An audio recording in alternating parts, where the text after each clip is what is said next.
for the SCO Summit. At the start of the summit this morning, there were strong pictures of Prime Minister Modi, Russian President Vladimir Putin and Chinese President Xi Jinping sharing a light-hearted moment. There was banter, there was an animated conversation, and those pictures really would have gone all across the globe as a definitive strategic signaling coming from India with the help of both China and Russia. India has had separate bilateral meetings with both China and Russia, and as some suggest, is this the rising of a new troika? A new triangle in international relations is a new troika rising from Tianjin. That is India, China, Russia. How much of this has been brought about by Trump and his own unreasonable and unjustified oil tariffs? There was no reason. India was firmly set to be aligned with the United States and other Indo-Pacific countries in dealing with China. After all, India's primary threat has always been from China and from Pakistan. But all of that vanished over the last few weeks because of Trump's absolutely aberrant rhetoric surrounding the oil tariffs that's been coming from him and his attack dog aides like Peter Navarro and Scott Bessent. And also, is this a strategic reset between India, China and Russia? Or are these merely an optical reset because there's only so much that India and China certainly can cooperate given our own misgivings, our own contested history in the past, as recently as 5 years ago when there were clashes at the line of actual control and the deaths of soldiers on either side when Galwan erupted. But first, I want to bring you up to speed with the big takeaways from the SCO Summit. Like I said, it was a momentous 2 days in Tianjin as Prime Minister Modi outlined his vision for the Shanghai Cooperation Organization. He said there were three pillars to it: security, connectivity, and opportunity. The Prime Minister also spoke about the dastardly Pahalgam terror attack, and he said that India has been bearing the brunt of terrorism for the last 4 decades. He said that terrorism is not merely a threat to the security of individual states, but it's a grave challenge to humanity as a whole. There must be no compromise on the fight against terror. In fact, it was important that the entire SCO community, including Pakistan, Russia and other countries, Central Asian countries, unanimously adopted the SCO declaration, which specifically talked about Pahalgam and condemned the Pahalgam terror attack. On the second subject of connectivity, Prime Minister Modi highlighted the importance of connectivity projects. He said that initiatives like the Chabahar Port, the International North-South Transport Corridor, improve connectivity with Afghanistan and Central Asia. He also said that connectivity which bypasses sovereignty loses trust. That, of course, is a reference to the Belt and Road Initiative of China. He also spoke about the opportunities for cooperation between SCO member countries. He apprised the grouping of his government's mantra, reform, perform and transform. He invited member states to partake in the joint development journey. Let's listen in to what the Prime Minister said in his opening comments at the SCO Leaders Summit. Security के संदर्भ में मैं कहना चाहता हूं कि सुरक्षा, शांति और स्थिरता किसी भी देश के विकास का आधार है। किंतु इस मार्ग में आतंकवाद, अलगाववाद और अतिवाद बड़ी चुनौतियां एससीओ रैक्स की बहुत महत्वपूर्ण भूमिका रही है। इस वर्ष भारत ने जॉइंट इंफॉर्मेशन ऑपरेशन को लीड करते हुए अल-कायदा और इससे जुड़े आतंकी संगठनों से लड़ने का इनिशिएटिव किया। हमने रेडिकलाइजेशन के विरुद्ध समन्वय बढ़ाने और मिलकर कदम उठाने का भी प्रस्ताव रखा। एक्सेलेंसी, हमें स्पष्ट रूप से और एक स्वर में कहना होगा कि आतंकवाद पर कोई भी डबल स्टैंडर्ड स्वीकार्य नहीं होंगे।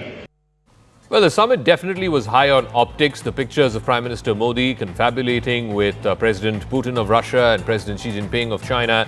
It was a clear message to the United States and particularly to Donald Trump, given this raging tariff war, particularly between India and the United States. But Chinese President Xi Jinping said that the world has a responsibility to uphold the international system within the United Nations and support multilateral trading system within the World Trade Organization. He also said that we must uphold fairness and justice. Xi Jinping called for promoting a correct view of Second World War history. Remember, China is hosting a massive military parade later this week. And he also talked about opposing the Cold War mentality, bloc confrontation and bullying, which of course was a statement that was directly aimed at President Trump and his unilateral imposition of tariffs on countries around the world. China, India and other countries are all finding their own ways to deal with the Trump tariff tantrums, as they were. 和平发展合作共赢的时代潮流没有变。 The trend of the times towards peace, development, cooperation, and mutual benefit has not changed. However, shadows of the Cold War mentality, hegemonism, and protectionism linger on, while new threats and challenges continue to increase. The world has entered a new period of turbulence and transformation, and global governance now stands at a crossroads. Second, adhering to the rule of international law. We must fully, faithfully, and comprehensively observe the purposes and principles of the UN Charter and other universally recognized norms governing international relations, ensure equal and uniform application of international law and rules, reject double standards, and oppose imposing the house rules of a few countries on others. 遵守国际法治。 So another message to Team Donald Trump was on the Ukraine conflict, while Trump and his aides blame India for fueling Putin's war machine. In fact, Navarro went on to say it was Modi's war and not Putin's war.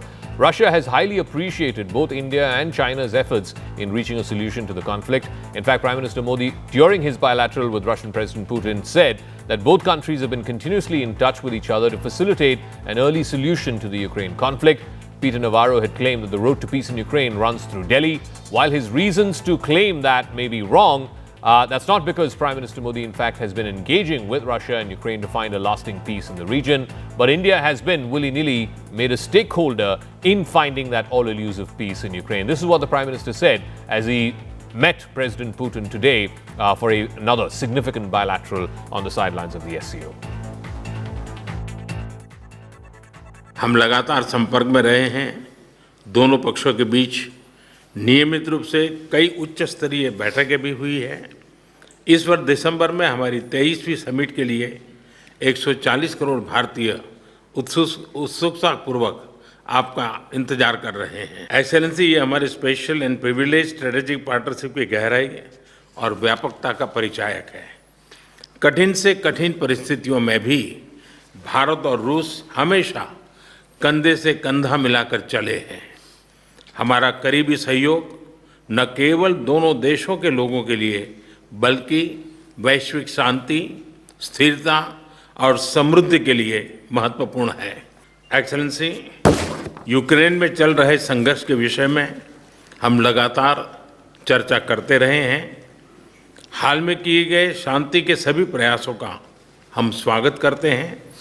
हम आशा करते हैं कि सभी पक्ष constructively आगे बढ़ेंगे, संघर्ष को जल्द से जल्द खत्म करने और स्थायी शांति स्थापित करने का रास्ता खोजना होगा।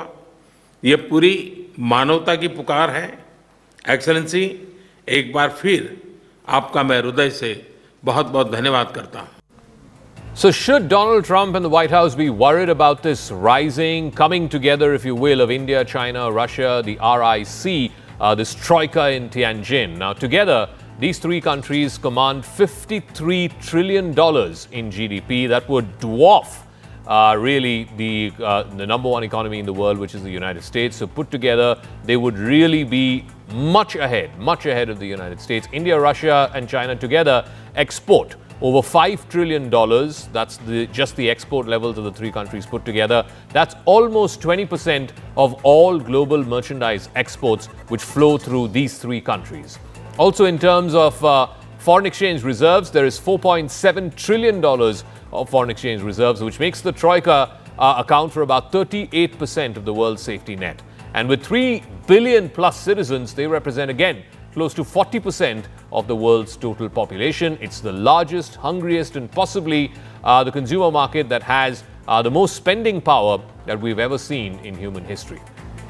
CNN News 18's Rahul Shivshankar has been getting us insights into what's been going on at the SCO Summit and what this means for all parties who are involved, particularly the coming together, as it were, even if it was for optics, even if it was to share some light-hearted banter. How may the coming together of these three leaders of India, China and Russia be viewed, certainly in Washington and also in other global capitals around the world? India has decided to use the SCO framework and its time in Tianjin to assert its own both diplomatic and economic autonomy, and fundamentally send out a message to the world that it is not going to be dictated by anyone, least of all Donald Trump in Washington. The third important element of what we witnessed in Tianjin, the Tianjin moment, so to speak, was the symbolism of trilateral solidarity amid this geopolitical flux. What this tells us really is that these three countries have decided that the global south that hasn't found representation in Western governed and obviously Western created framework need to find a place in the sun, and that they can be the bridge to those institutions which are ossifying, like the United Nations and of course the WTO and so on and so forth. Unfortunately, the past has shown that these three leaders have ended up sometimes undermining their own ambitious goals. Hopefully, the one thing that Tianjin will teach us is that while interests may not be permanent, opportunities could be. And these three countries can therefore seize the moment, provided in large quantity by the catalyst who sits in Washington, Donald Trump. It is their moment to seize. And let's hope the Tianjin spirit prevails. So some pretty momentous pictures coming in from Tianjin with the leaders of India, China, Russia coming together, confabulating. What does one make of these pictures? Is it just optics, as my colleague Rahul was reporting from there, or is there more to it than meets the eye? In any case, 6 months ago, if somebody had said that, you would get such pictures from Tianjin and the global geopolitics would sort of spin on its head, nobody would have accepted it. But here we are. In September of 2025. I'm joined by a very special guest. Mr. Vikas Swarup is former Secretary in the Ministry of External Affairs. Thank you so much, first of all, for making the trek all the way to our studios. What a day to be here in our studios. The fact that we saw those pictures from Tianjin, Prime Minister Modi, President Xi, President Putin. What do you make of these pictures? I mean, you've been a career diplomat. Pictures tell 1,000 words. I mean, is it effective or is it just optics? No, absolutely. I think I call this geopolitics on steroids because so much is happening. And I think Trump has injected so much volatility into global affairs that you are bound to see more such pictures, I think, coming out in the future. So what really happened at Tianjin was, I think, as the way I look at it, the SCO Summit, as far as we are concerned, was a sideshow. Okay. The real purpose of Prime Minister's visit to Tianjin was, one, to continue the process of re-engagement with China that began in October 2024 when he met Xi at Kazan. Secondly, to signal to Russia a measure of reassurance that despite Trump's tantrums, we are not abandoning that special and privileged partnership. Okay. And thirdly, and most importantly, it was a signal by all three countries, the leaders that you mentioned, to America, to Trump, that US is not the only game in town. All of us have options. So President Trump has also tweeted within the past hour where he's again gone on that familiar old tripe about, the trade with India is imbalanced. They sell to us a lot more than we sell to them. How do you see these pictures being viewed in Washington and by the Trump administration? So obviously the Trump administration is not going to be happy because, as you know, Trump has often complained about India's membership of BRICS and I suppose by extension also of the SCO because it has pretty much the same players that he has railed against in the past. Because he believes that India is flirting with some anti-Western blocs. Okay. And especially because BRICS at one time was even discussing the possibility of bringing in an alternative currency to the US dollar as the world's reserve currency. So from that point of view, Washington is definitely not going to be amused. So, but how do you think he's going to react in terms of, he can do either of two things. Either he can further the tariffs from 50%, you can go to 70%, 100%, or he can look at these pictures and say, okay, let's course correct. Maybe we went too far with India. let's try and course correct. So which of these two do you think is likely possible from the White House? First, I think we have to understand why has he done what he has done vis-a-vis India in terms of the 25 plus 25% tariffs. So the way I look at it, I think Trump is acting out of three peeves. Okay. Let's put it this way. The first peeve is a personal one. Okay. Because India, as you know, discounted and completely dismissed his role in mediating India-Pakistan during Operation Sindoor.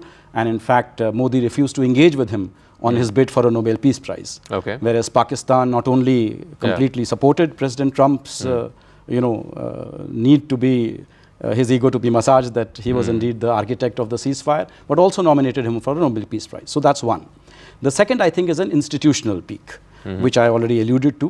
He believes that India is a member of BRICS, is a member of SCO. These are anti-Western alliances, etc. And India should not be a part of that, especially if India wants to be a member of the Quad. Okay. And third, I think, is a ego peak, because Trump, sells himself as the ultimate deal maker. Yeah. And here you have India, one of the world's leading economies, which has refused to sign on to the dotted line. We are the only holdout. All others have caved in, whether it was the EU, whether it was Japan, Indonesia, Philippines, you name it. All of them have caved in. So these are the three reasons you think he is upset with India, he has reason to feel aggrieved with India. But, the pictures of the three leaders of Russia, India, China, I mean, RIC has been, as a concept, has been there for a long time. Why did it not take off, and why should we believe now, with the pictures coming in from Tianjin, it's going to be different? The global situation is different, and RIC can actually be a viable alternative, if you will. Well, for the simple reason, first of all, India, even though it's a member of BRICS and a member of SCO, does not believe in creating anti-West alliances. For us, these are policies it's part of our policy of multi-alignment. That we sit in multiple forums because our 1.4 billion people have multiple interests. We need energy security, we need technological advancement, and we need peaceful borders. And that's why, BRICS is important to us because it's the voice of the global south. SCO is important to us because of the regional anti-terrorism structure. The Quad is important to us because we want an open Indo-Pacific, etc., etc. Now, Trump does not believe in this. Okay. Trump believes that, it's either or. You're either with us or you're against us. And that's where I think we are where we are. But tell me, Mr. Swarup, just in terms of the limits to how far Russia, India, China can go. But yes, but let me continue that. But you see, at the same time, we could not also obviate the fact that we had a major problem with China. Of course. And especially after 2020, the Galwan incident, because I think that led to a massive trust deficit between India and China. So because of that, the RIC eventually had its limits. First of all, even in forums like BRICS and SCO, we act as the balancer. We don't want this to become an anti-Western alliance and things like that. We are the moderating voice, the moderating influence, let's put it this way. That's why some even refer to us as the Trojan horse in these forums. But obviously, the RIC had its limits because the strategic trust between India and China had been broken, and that would take some time to repair. So what we are seeing now is a tentative first steps towards restarting engagement with China. But at the same time, we must be cognizant that the border friction is still there. So far, we have only had disengagement. Correct. We have not had de-escalation, and de-induction is still some time away. 50,000 troops are still, they are no longer eyeball to eyeball, but they are still there at the border. So till such time as China is able to convince us that it is indeed going back to pre-Galwan 2020, a complete de-induction has happened. And then I think, India-China relations can normalize faster. But till such time as the LAC remains a flashpoint, I don't think India-China relations will ever be normal. So those inherent contradictions, one is the border, like you said, the trust had been broken, so much more needs to be done to restore that trust. Also on the Indo-Pacific, I mean, India has concerns about a free and open and, channels of sea lanes, as it were. China believes that it wants to be the regional hegemon. It wants to be the numero uno power in this part of the world. So they have a very different view. That's one contradiction. The whole contradiction about the Chinese supplying 80% of Pakistan Army's weapons. We saw that, just in Operation Sindoor. These are all inherent contradictions. So do you see those as limiters to how far RIC can go? Or do you see that India will have to sort of make some adjustments now with the whole, I wouldn't say bad blood, but certainly it's not a great situation with the Trump White House, we need to also make adjustments. And that I think there was some of it was pointed to in the joint declaration today as well. You know, the Jafar Express being mentioned, the other attack that happened in Balochistan being mentioned, and so on. India also said, it joined the declaration in saying that it is not siding with Israel and the US in attacking the nuclear sites in Iran. These are not traditional positions that we've taken up until. No, but as I said, we have to react to the global churn in geopolitics that we are seeing unfolding before us. So as you said, there are obvious limiting factors in the extent to which we can get into bed with China. Let's put it this way. China is important to us for two reasons. One, because of the unresolved border issue. We cannot have another border flashpoint which can derail our economic progress, because, a lot of military hardware would need to be supplemented, etc. And second, for economic reasons. I mean, India and China cannot completely decouple for the simple reason that China is too deeply embedded in our supply chains. A large number of our pharmaceutical companies still get their APIs from China. All your MSMEs, for them, even if they're making locks or whatever, the raw materials are coming from China. And then you saw when China has restarted exporting to us things like urea, tunnel boring machines, and rare earths. Now, all these are very important building blocks for our, domestic requirements. So, from that point of view, a complete break-off from China was not possible till such time as we, develop our own internal resilient capabilities and our Atmanirbharta, as we say in these critical minerals, etc. So, till such time, I think it's pragmatic for us to engage China, as long as China respects the three fundamentals, the mutual trust, mutual interest, and mutual sensitivity. And till such time as China agrees that yes, the LAC cannot remain in the state that it is now, we have to revert to a pre-2020 situation. So, finally, if I were to ask you, and I started off the chat by saying 6 months ago, if somebody said, the leaders of Russia, India, China are going to meet and there are going to be these great photo opportunities, and the leaders of US and India are not going to meet or have this bad blood going on between them, what are the next 6 months going to look like? Are we looking at a fundamental reset, or are we, at some point, the US will realize they've gone too far and need to recalibrate vis-a-vis India? So I think right now, I would call it as a stress test for the India-US relationship. It's not a complete breakup yet. And I think both nations need to do a very hard-headed cost-benefit analysis.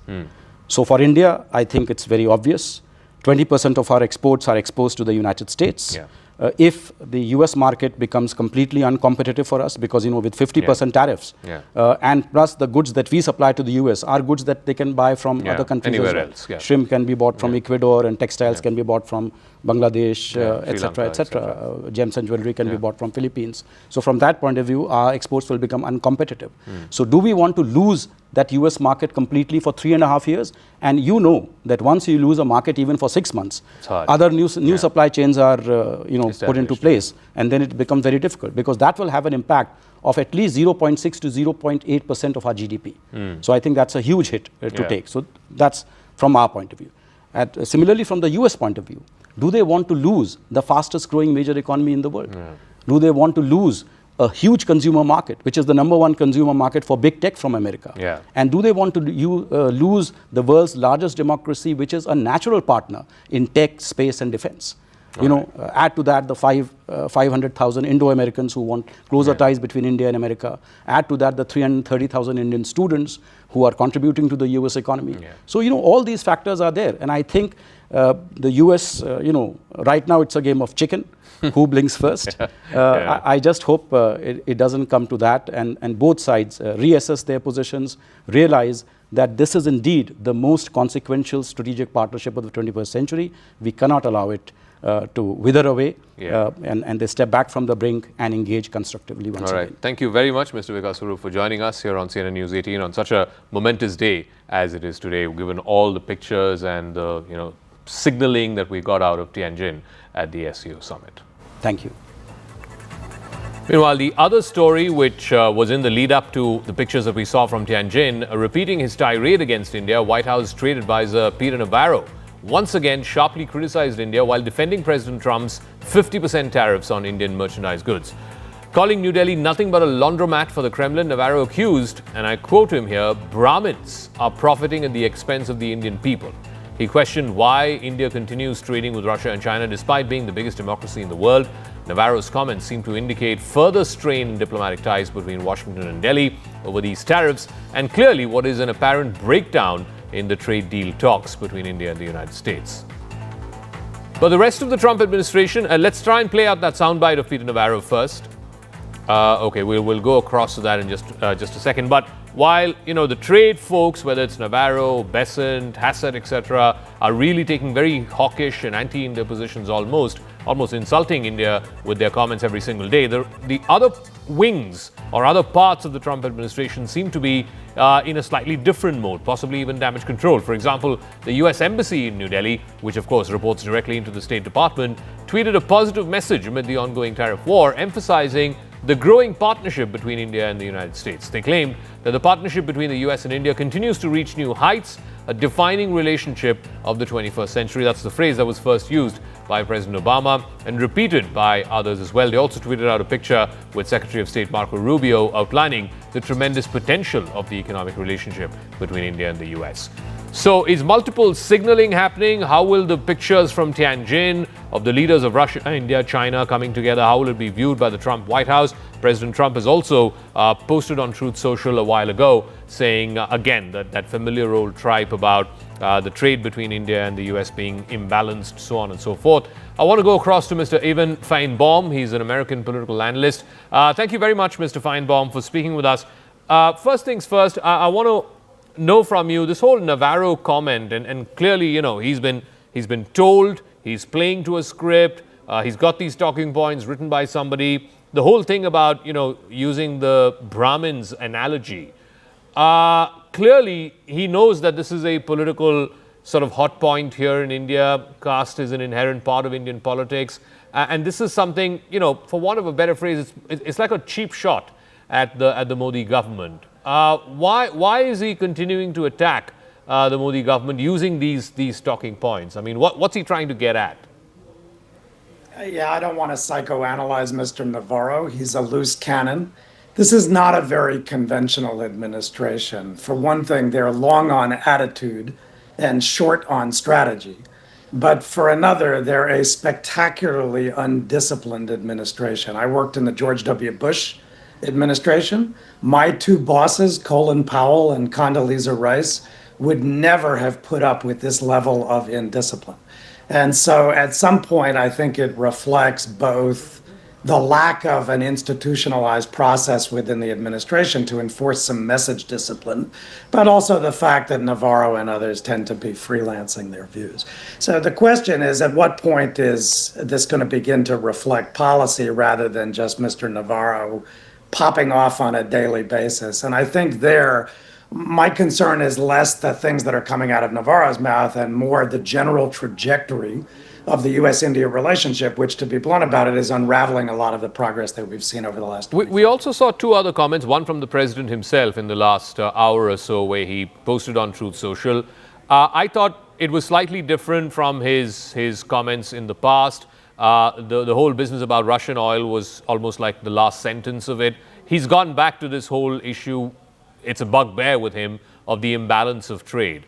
And that relates to the first set of 25% on tariffs, the reciprocal tariffs that were imposed, which is a conversation that even India is willing to have. In fact, they had those trade negotiations for a good 4-5 months until the breaking point, which was the second set of tariffs of 25% oil tariffs, which India found completely unjustified and unreasonable. Do you see from that Truth Social post some kind of recalibration by the White House, or no?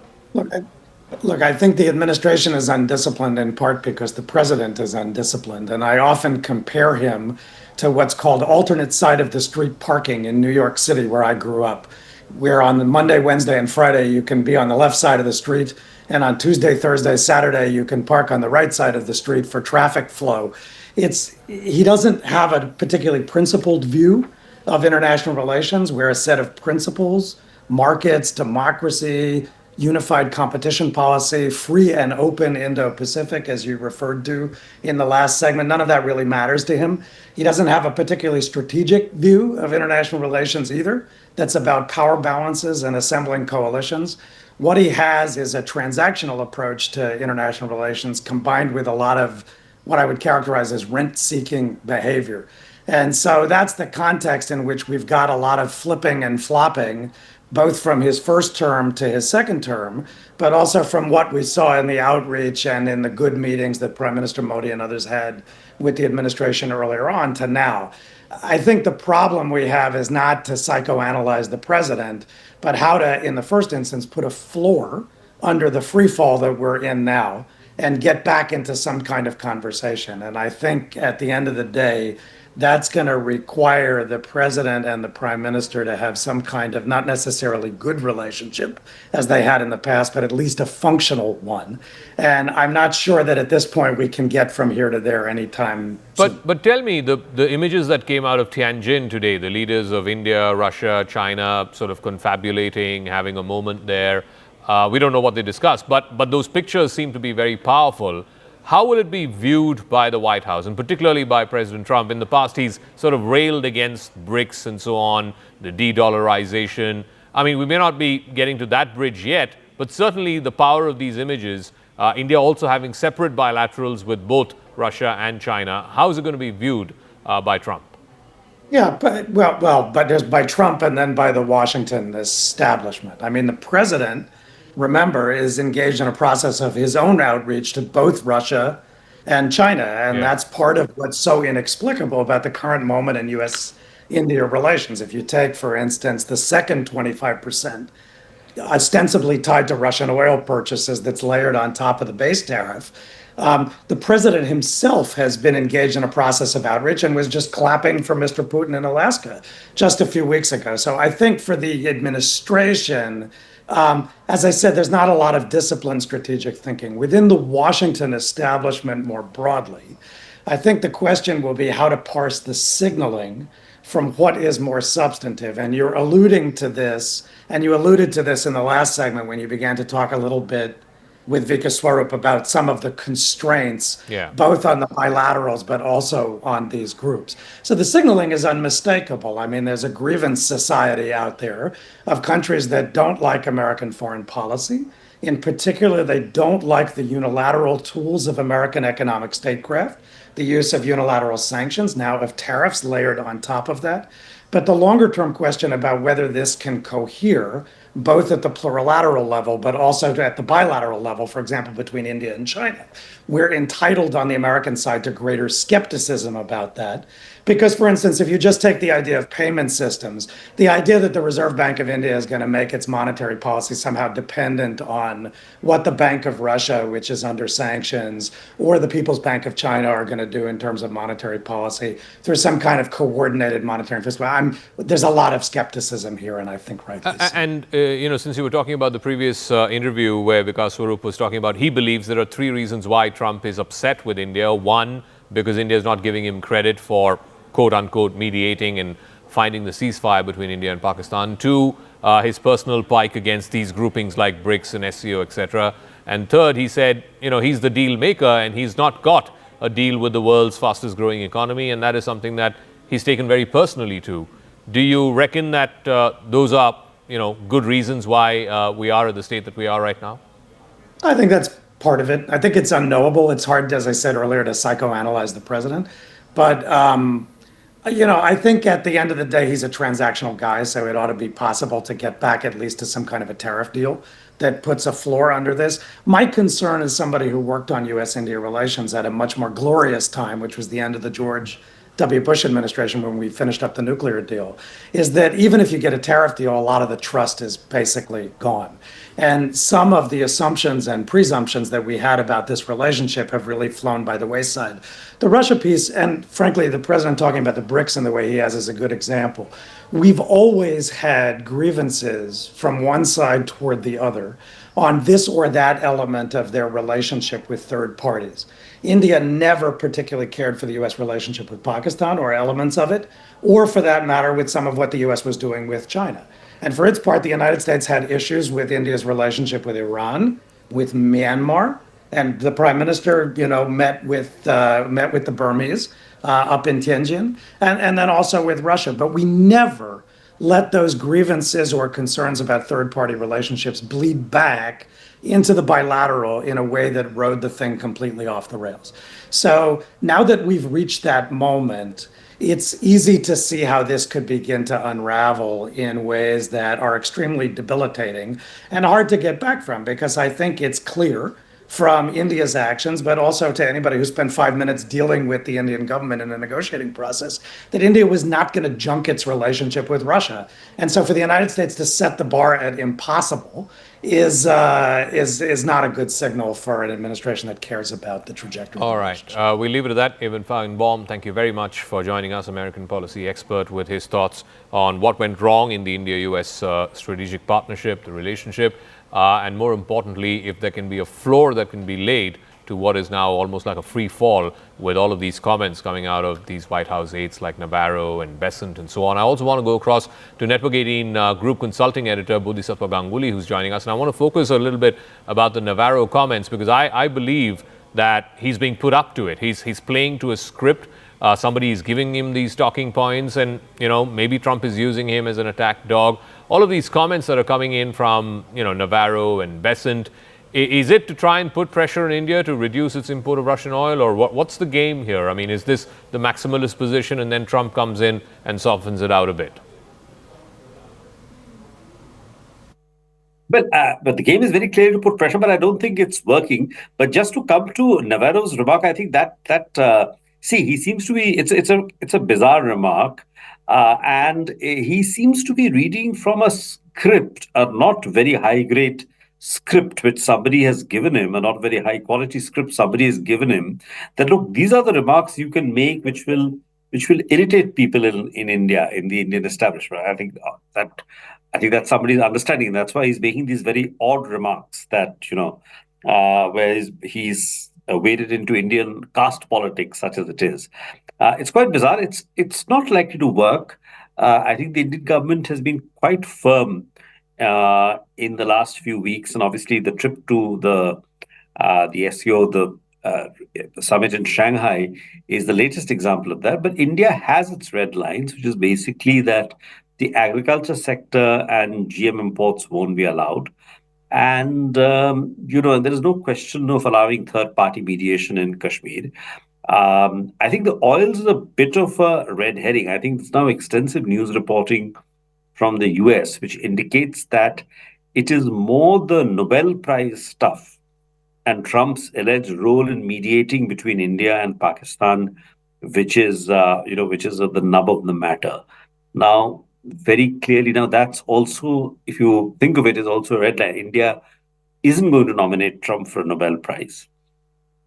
And, whether America played some role as, as distinct from mediation, that can be debated. But I don't think India is ever going to nominate Trump for the Nobel Prize and say that he helped bring about an end to the India-Pakistan conflict, India-Pakistan, or to Operation Sindoor. I don't think so. So, so it is a pressure. I think I wouldn't completely discount the fact that they do want countries to stop buying from Russia, because obviously that is a way of sanctioning, pressurizing Russia to bring about an end to the Ukraine war, or to encourage Russia to come to a ceasefire agreement with Ukraine.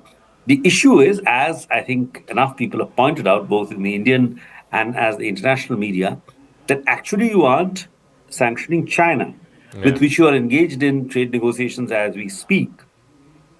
And China is a bigger importer of Russian crude than India. And also Russian crude, unlike Venezuelan and Iranian crude, Russian crude isn't sanctioned. Venezuelan and Iranian crude is sanctioned. And India has, by and large, it has actually abided by these sanctions. Okay. Although it's not obliged to, but it has abided by the embargo on Iranian crude purchases and Venezuelan crude purchases. So if there is a sanction, if there's a formal sanction which is imposed on purchases of Russian crude, then we'll have to see what happens. But I just want to go back to also, Modi, the pictures that came from Tianjin earlier today, the SCO Summit, the leaders of India, Russia, China sort of hugging each other, enjoying a moment, some small talk maybe. But the significance of those pictures when the three leaders came together, That's exactly the opposite of what Trump has been, talking about and railing and ranting against BRICS, etc., saying that the coming together of these countries is a problem. They want to de-dollarize, etc. How do you see these pictures playing out in the Trump White House? Do you see Trump being further enraged by it and sort of doubling down on the tariffs, increasing the tariffs more? Or do you see better sense prevail, that some of the folks in the White House will realize that maybe they perhaps went too far with India and now they need to scale back? So, my reading of that, there are two countries that have not buckled to Trump.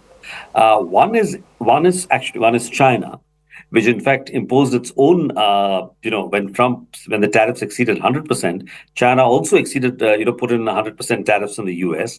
As a result of which the US has backed down. The tariffs on China are now 30%, but they might come down somewhat even more because there are prolonged negotiations going on with China. China has also has curbed export of these magnets and rare earths to a wide range of industries in the US. That has kind of hit the US where it hurts. It's also, in fact, curbed exports of magnets to us also. Although I think that problem is now getting resolved as far as India is concerned. But China has not backed down, and it has paid off for China. Unlike India is the other country which has not backed down. India remains open to doing a trade deal with the US. And I think in the long term or in the medium term, it is important that India does reach an agreement with the US. But in the short term, we are probably better off. If we were to cave, it could actually bring on more bullying and more. So we are better off not caving, provided we have an intelligent end game in mind as far as the US is concerned, that these are the concessions we are willing to make. Because you see, the negotiations are very wide-ranging. My understanding is that India has offered US actually zero tariffs for industrial products and some limited exports of agricultural products subject to quotas.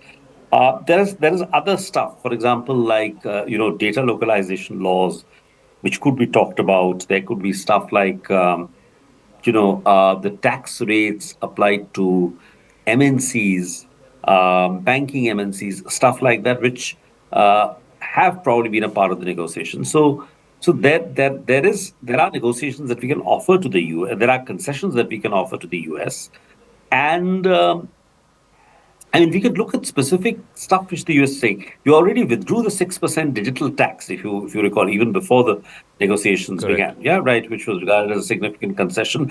We may have been better off keeping the tax and withdrawing it later in view of later developments. But anyway, we chose to unilaterally withdraw it. So we can look at the US's concerns across a wide range of sectors outside of agriculture and see intelligently what concessions we can come up with, but keeping the red lines intact, that there isn't going to be any immediate access to agriculture. There isn't going to be any immediate access to GM crops. We need to protect the livelihoods of hundreds of millions of our farmers. These are red lines.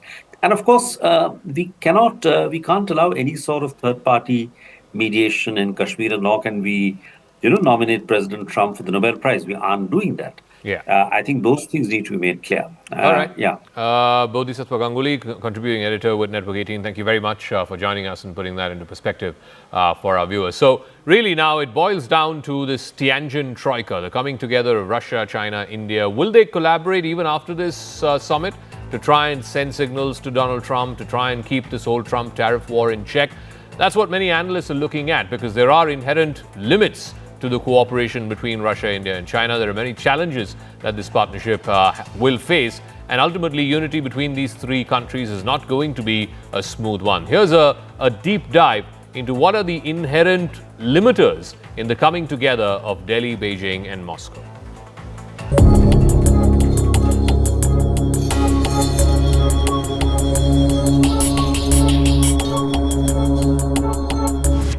Will not dance to Donald Trump's tunes. At least that's the message coming out of the SCO Summit this year. And no, it's not just optics. Let's take you through the core aspect of the joint SCO declaration of 2025. The big diplomatic win for New Delhi has arrived with the direct condemnation of the Pahalgam terrorist attack.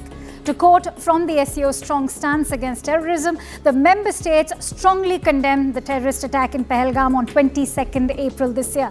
They expressed their deepest sympathy and condolences to the families of the dead and the wounded. The SCO further stated that perpetrators, organizers and sponsors of such terror attacks must be brought to justice. The SCO member reaffirmed their firm commitment to the fight against terrorism, separatism and extremism. Attempts to use terrorist, separatist and extremist groups for mercenary purposes was deemed unacceptable. They recognized the leading role of sovereign states and their competent authorities in countering terrorist and extremist threats.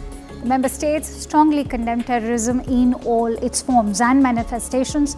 They stressed that double standards in the fight against terrorism is unacceptable. They called on the international community to combat terrorism, including cross-border movement of terrorists, and raised their voice against terror financing as well.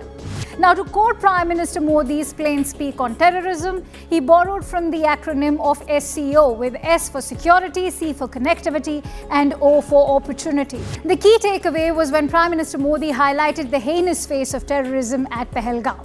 Prime Minister reiterated that support to terrorists by some must be deemed as unacceptable. He referred to terrorism as a joint challenge for all of humanity. On connectivity, the Indian Prime Minister maintained that bypassing sovereignty loses credibility. This, of course, is a veiled reference to China's BRI, which India has not endorsed in the SCO joint declaration either. He also invited everyone to be part of India's growth story, stating that SCO can serve as a guiding force for inclusive world order. The India-China bilateral between Modi and Xi has marked a new phase of trust building post the Galwan conflict in 2020. India has emphasized on the need for peace and tranquility on border areas and strategic autonomy for any movement in other aspects of this bilateral relationship. The two countries agreed that ties must not be seen through third country lens and that the trade deficit needs to be reduced. India and China pledged to expand common ground on terrorism, a key message post-Operation Sindoor, during which Pakistan was not just supplied by weapons by China, but also crucial real-time intel inputs. This as China's President Xi reminded that India-China are development partners, not rivals. Two nations that need to strengthen people-to-people ties, an aspect already in focus through resumption of direct flights and the Kailash Mansarovar Yatra. Also, the increase in trade. Whether it's hurling insults by referring to India as Kremlin's laundromat or accusing India of funding Putin's war chest while war profiteering, or even labeling the Ukraine conflict as Modi's war, Donald Trump's trade administrators like Peter Navarro, Scott Bessent and Kevin Hassett have swiftly dismantled over 2 decades of bilateral ties between New Delhi and Washington.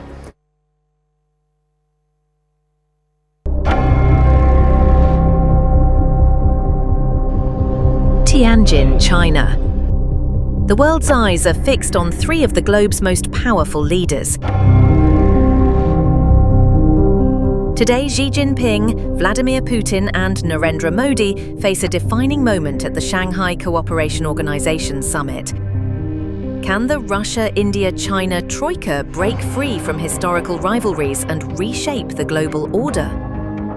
For over 2 decades, the RAIC troika has been a distant dream, a concept proposed by Russia's Yevgeny Primakov in the 1990s to challenge Western dominance. Today, as tensions rise between the US and the global South, the time may finally have come for Russia, India and China to act. India, facing US pressure for buying Russian oil, remains steadfast in its pursuit of economic independence. China, determined to cement its regional leadership, and Russia, isolated by sanctions, see the summit as a moment to forge new, powerful alliances. But can they truly overcome their differences? Xi Jinping called for a multipolar world, one where the US no longer sets the rules. He condemned Western trade protectionism and urged a shift away from the US dollar in global trade. 中方计划在有需要的成员国实施100个小而美民生项目。今年年内向成员国提供20亿元人民币无偿援助。未来3年，对银行联合体成员行新增发放100亿人民币贷款。Vladimir Putin echoed Xi, emphasizing the need for the RAIC troika to unite against the US-led West, ensuring energy security and economic sovereignty for all three. Мы широко ценим усилия и предложения Китая, Индии, других наших стратегических партнеров, призванные содействовать урегулированию украинского кризиса. Отмечу, что понимание, достигнутое на недавней российско-американской встрече в Верхах на Аляске, надеюсь, также идут в этом направлении, открывая дорогу к миру на Украине. В ходе намеченных сегодня и завтра двусторонних встреч я, безусловно, проинформирую коллег более детально и подробно о результатах переговоров на Аляске. Indian PM Narendra Modi, while supporting the vision, focused on India's national interests, calling for increased economic cooperation but stressing sovereignty over global alignments. SCO, multilateralism और inclusive world order का मार्गदर्शक बन सकता है। मुझे खुशी है कि इस महत्वपूर्ण विषय पर आज एक स्टेटमेंट जारी किया जा रहा है। These three countries account for a third of the world's GDP and over 3 billion people. Together, they hold the potential to challenge the US-dominated global order. But can the RAIC troika truly reshape the world stage? Here's why the RAIC troika could reshape the balance of power. Economic strength. Together, the RAIC accounts for 34% of global GDP, with a rapidly growing economy that outpaces the West. Military power. The combined RAIC armies total over 4.6 million active personnel, outnumbering NATO forces, with potential for enhanced security cooperation across Asia and beyond. Strategic resources. Russia's oil and gas, China's rare earth minerals, and India's agricultural power give them a unique edge in energy, technology, and food security. The RAIC troika could become a formidable force in global trade routes, energy, and technology. They control critical regions like the South China Sea, the Indian Ocean, and the Northern Sea Route, making them key players in shaping global commerce. But the path is not without obstacles. India and China remain locked in a long-standing border dispute, and distrust runs deep. Will historical tensions continue to sabotage the troika's potential?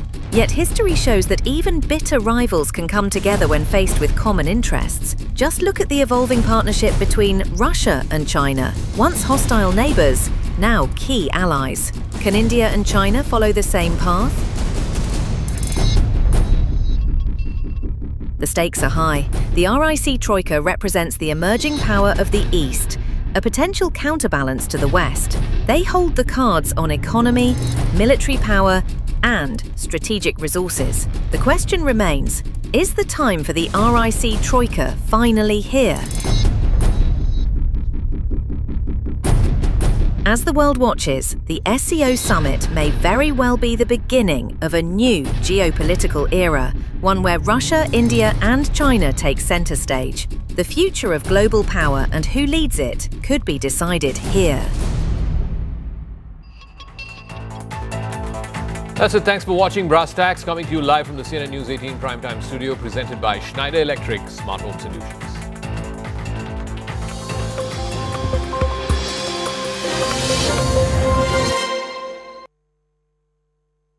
Co-presented by... This is News 18 Network.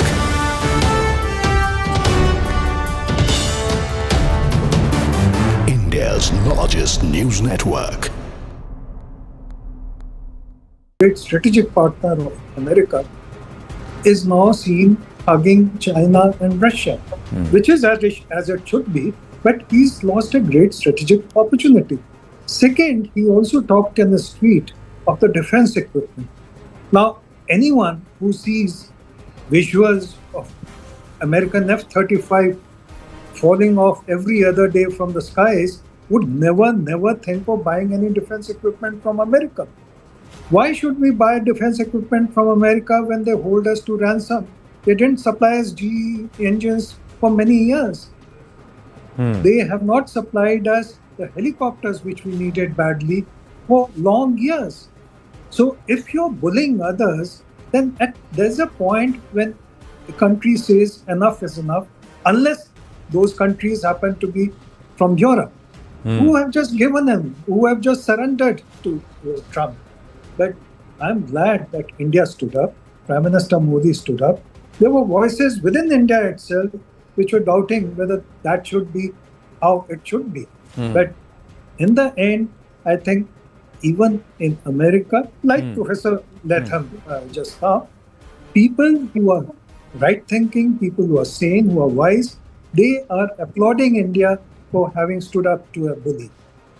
They are also applauding India, people like me, because standing up to a bully may not be that difficult, but standing up to a bull who knows no right way is extremely difficult. And Trump is a bull who has just been let loose in the White House. You know, Ambassador, just quickly asking you before I bring this to everyone else's note, one of the observations is this is quite toned down. This post by Donald Trump is quite toned down. He is still having a crib, but he's also saying they're now offered to cut their tariffs to nothing. And this is in certain categories as of April that was discussed. And it's also mentioned as a second. This is News 18 Network.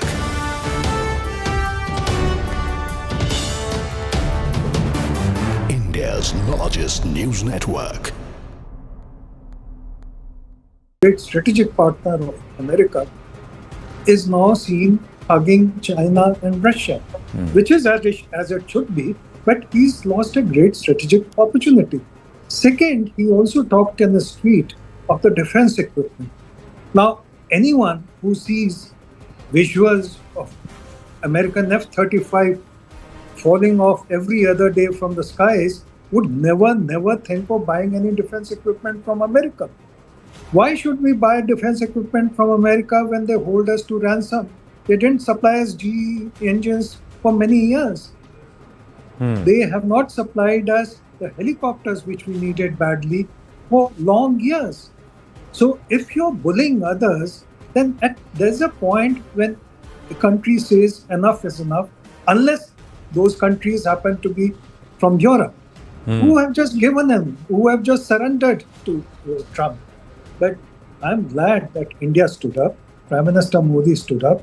There were voices within India itself which were doubting whether that should be how it should be. But in the end, I think even in America, like Professor Latham just now, people who are right-thinking, people who are sane, who are wise, they are applauding India for having stood up to a bully.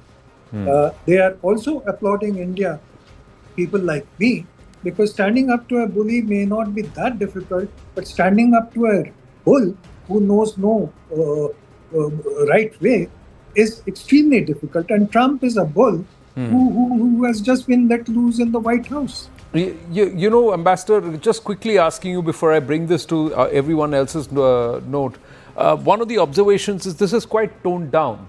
This post by Donald Trump is quite toned down. He is still having a crib, but he's also saying they're now offered to cut their tariffs to nothing. And this is in certain categories as of April that was discussed. And it's also mentioned as a second. This is News 18 Network.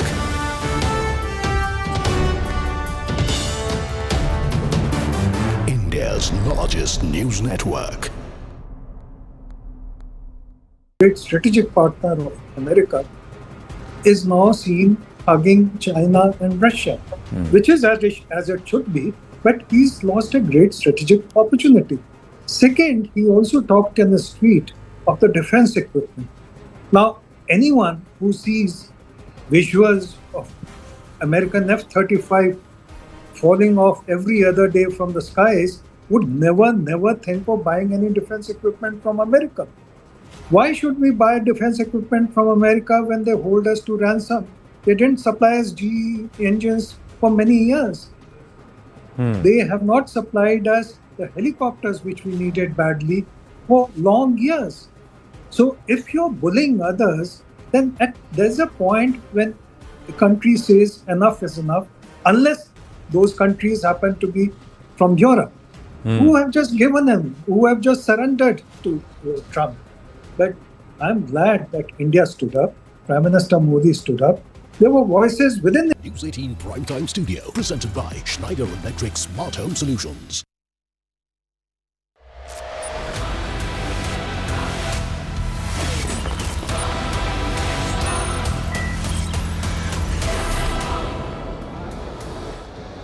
Viewers, welcome to a special edition of the Hard Facts from Tianjin, China. Viewers, who would have thought a few days back that Tianjin could be a watershed moment in geopolitical history? If the leaders on your screens, and you can see the three principal architects of the future of the East coming together in a manner unprecedented, the optics are very promising, and they always say that while interests are not permanent, opportunities are. And if these three leaders who have displayed unprecedented bonhomie, who have decided to move ahead on the road to cooperation and build trust amongst themselves, can realize the full potential of their own vision and words, then viewers, we could be witnessing the emergence of what many people would say is a trifecta for the 21st century. And I use that word with some deliberation because remember, viewers, we've seen false starts in the past. These countries have sworn that they will cooperate with each other in a spirit that will help